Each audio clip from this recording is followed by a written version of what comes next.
Psicobloc is a word that comes from Mallorca. Actually, my good friend Miguel Riera, who's kind of like the godfather of this form of climbing, he invented this word. And psycho is like kind of like psycho, crazy, and block is kind of like bouldering. And so it's just kind of a strange, random word, but essentially that's the phrase. It's psycho bouldering. The idea, the genesis for this really goes back to 2007 when Boone Speed, Mike Call, and I, we were on a climbing trip to Mallorca and experiencing deep water soloing there. When I saw that, you know, a light bulb went off in my head.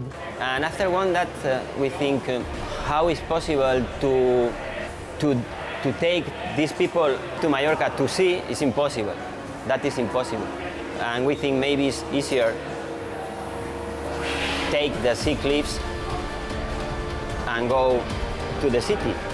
And it was always a matter of how do we get the essence of climbing out to the people, not just ourselves, not just climbers, but to everyone. It combines all these great different elements of climbing. It has the difficulty of sport climbing, the power of bouldering, the speed of speed climbing, and it combines it all into one package. And it's the head-to-head format that really makes a difference. Because of that, it's a cumulative effect. So you not only have to be fit enough to climb 513 or 514 once, you have to do it every round. It's not just about pure climbing, it's also about how well you deal with this, the fear factor of being high up above the water. This massive wall over the water and climbers climbing extremely difficult routes to 55 feet in height, which is pretty scary to drop into water from. The actual climbing without a rope over water doesn't scare me. I'm terrified.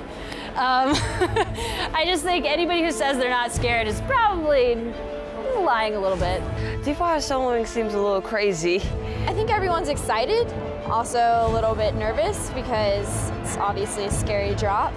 Terrifying, but fun. Of course, it's a little bit scary, especially with the jumps. It's just really intimidating all around. And at first you feel like you're just climbing, and then you catch a glimpse of the water below you and you realize, okay, I'm high. And then you remember, I don't have a rope on. And it sort of just all hits you at once, and it's a different mind game completely. So let's make some noise for 16 of the best female rockers. Let's go!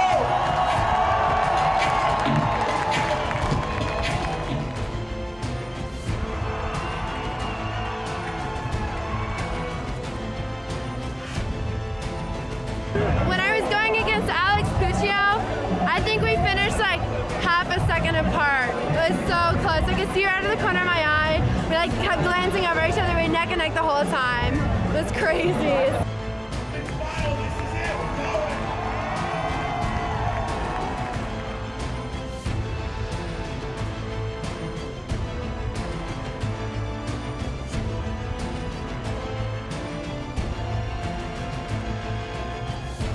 I mean, Daniel racing Jimmy, racing Chris, they were all hard, and I felt almost, you know, the most confident against Daniel, and not because it was against Daniel, just because I was getting used to the route.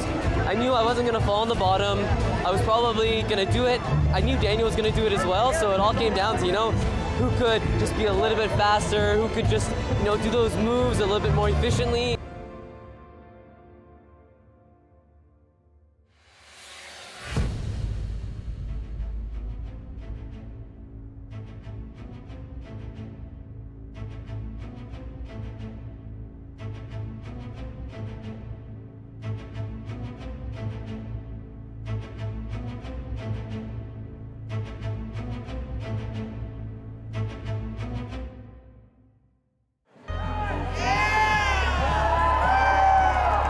And in the end, I only beat Daniel by, you know, a second, 2 seconds.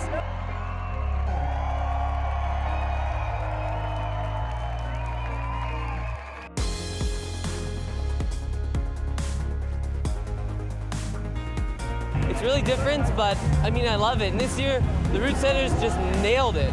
The route was a perfect difficulty. We could do it fast, under a minute, and I think it was really exciting for the crowd.